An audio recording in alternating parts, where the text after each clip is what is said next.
I am going to be finishing up ITL 522 week 3, and basically that is just teaching for 10 or 15 minutes of a certain standard focused within my content area of education and future teaching, which is for me mathematics. And a little background on me: I was an economics major um, after or throughout college, and coming at the end of economics was heavily focused on statistics and calculus more so than like geometry, algebra, and other you know common core standards we might encounter. So I'm very good with statistics.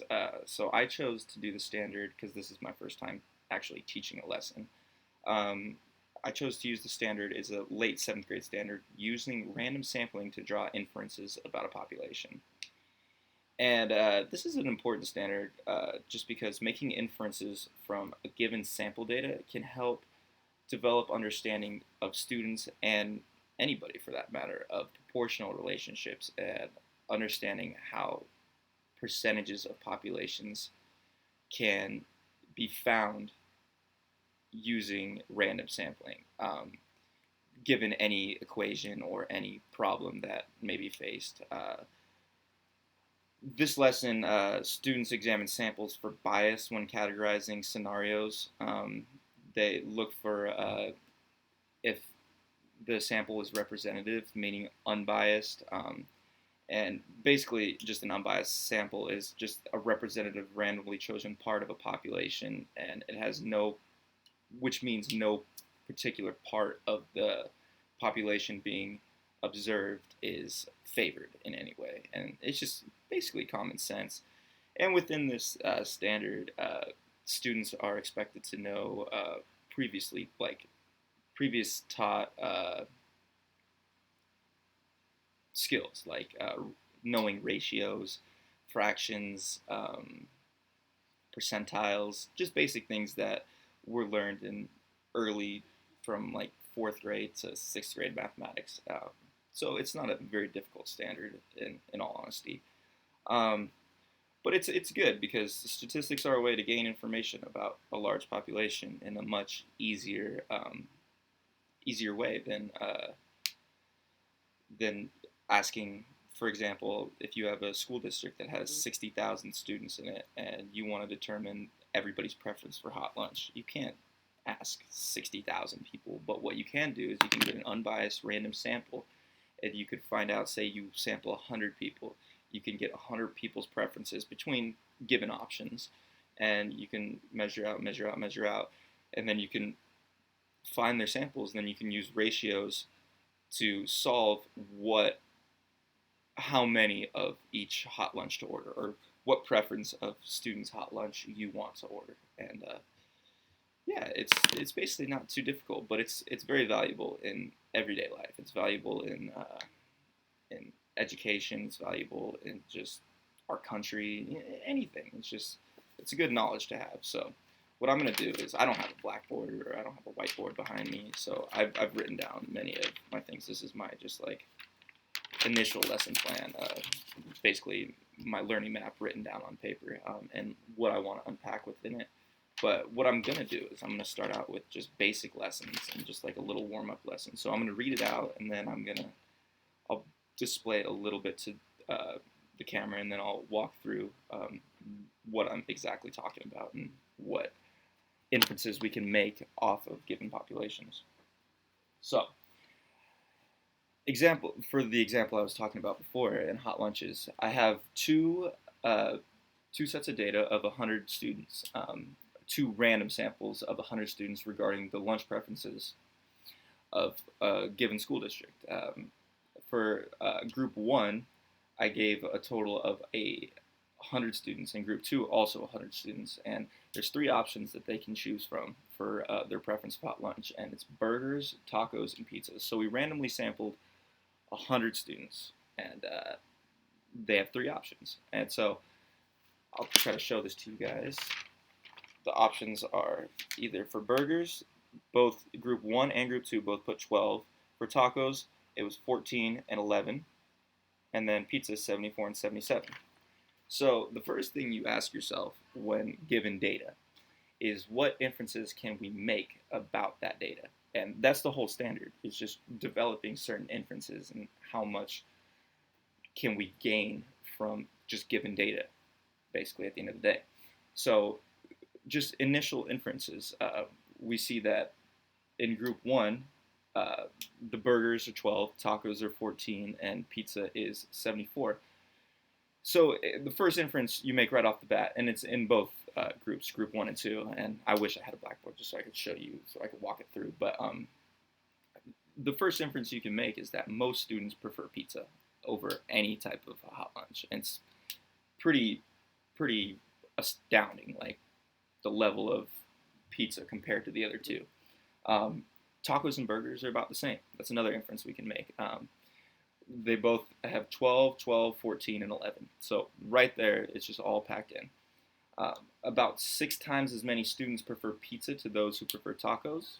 It's a very simple inference you can make off the jump. And more students prefer pizza than those who prefer burgers and tacos combined. So those are just basic, very common things. You can just look at the data given, make the inference about them.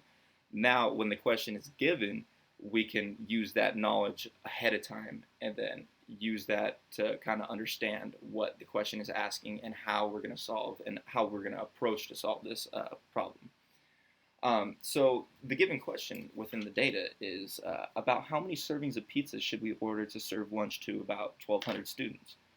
Okay, so the best way to do this is we combine the two sets of data. So we initially had 100 in each group, but they're within the same school district. So if we have 1,200 students, we just combine those two groups of settings, and we make it 200 total students, and then we add those up. So what we can do is we can combine those two, and we know that now, sorry, it's kind of hard to show, but we know that 74 over here, 74 plus 77, we know that that's 151 out of 200 students prefer pizza over anything else. So if we're solving for pizza, the combined sample is stronger than the sample alone. So we're going to do 151 out of 200 people prefer pizza. So there are a couple of ways to answer this question. About how many servings of pizza should we order to serve lunch to about 1,200 students? It's actually a very simple mathematical equation. Once you have it down, it's a very simple formula that is just basic fractions to solve ratios, and is what I was talking about earlier, past knowledge of ratios and everything within simple mathematics, basically. So we have a common denominator. We could set this up. We could do 151 students over a total of 200 students equals x over 1,200 students. Sorry if you can see that, the total population. So what we can do is we know that we want to find out 12. So this is the common denominator ratio. So just to solve this goes back to simple fractions back that you learned, I think, in like 3rd grade. We just need to get the common denominator. We need to get this side equal, or this denominator equal to 1,200. And so what we do is we just multiply each side by 6. And then we do this, 6 times 151 equals 906 over 1,200 equals x over 1,200. And then we just solve for x, basically. And we get that x equals 906. So out of 1,200 students, we can infer that we would need about 906 servings of pizza for 1,200 students. And that's a very common, easy way to solve that problem, just because simple fractions, I mean, I guess when you get a more complex number, it can vary in difficulty levels. But overall, pretty simple, basic, straightforward question, but it can solve the problem that we're trying to address, that how many servings of pizza do we need for 1,200 students. There's also an inverse operation function, which is right here, if I could show you, which is 151 over the same formula we used, 151 students who prefer pizza over 200 total students equals our variable over 1,200 total students that we want to get. We can just multiply both sides by 6 to get both the common denominator, basically, and then we get this. Or actually, I'm sorry, that was wrong. We just multiply both sides by 1,200 to get this denominator out, and then we solve for x from there. And then we would get 1,200, cancel out the 1,200, and then we put 1,200 times 151, which is 181,000 over 200 divided by 200 equals x, and then just solve for x by simple division.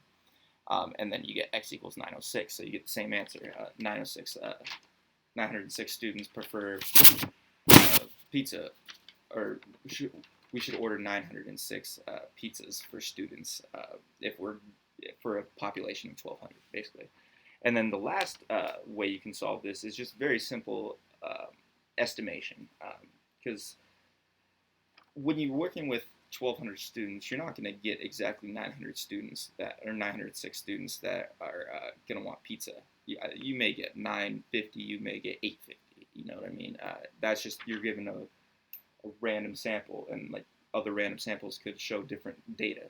So there's a very easy way to just estimate, and it's called the estimator method. And we're going to do the same thing, but we're going to use the 151 over 200 is approximate.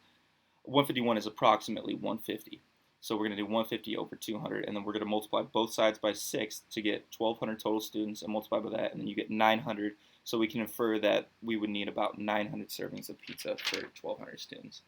That's just a very simple way of understanding that all data isn't exactly the same. All random samples aren't exactly the same. And so we're just trying to make a basic inference about how many pizzas we should order. And that's a good way. I would recommend that way more so, because it's not an exact answer. I would recommend that more so to if you're struggling on a multiple choice exam or any type of assessment and you need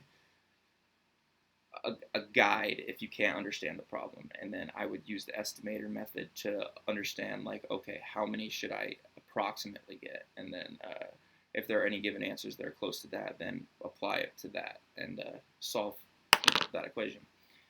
So that's basically how you solve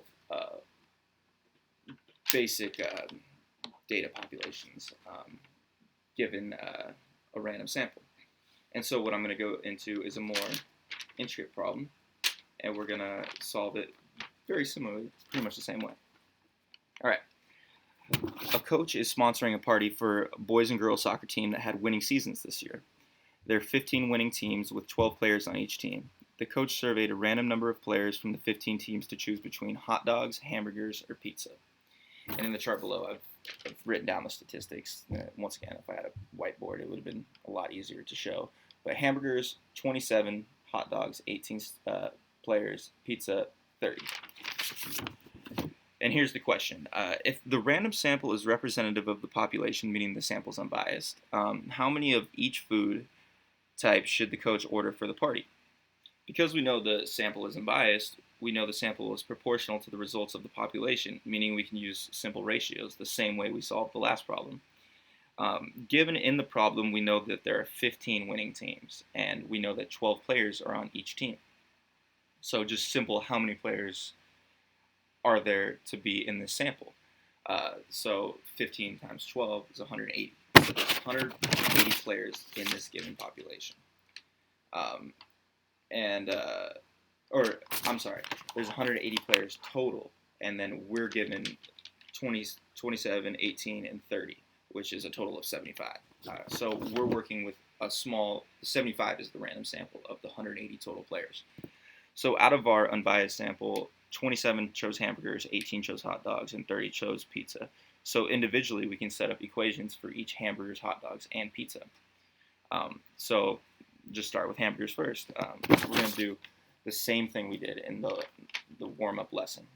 We're going to do hamburgers, 27 people who chose hamburgers out of the 75 that were sampled, equals x over 180, the total number of players.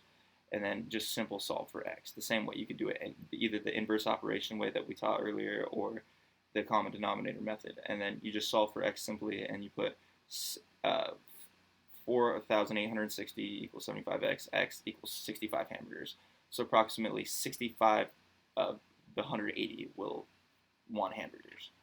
And then hot dogs, same, 18 over 75 equals x over 180. 3,240 equals 75x, or x equals 43 hot dogs. And then pizza is 30 over 75 equals x over 180. 5,400 equals 75x, 72 pizzas. And then you could check for your understanding. So what we got out of this, I'll highlight this for a second.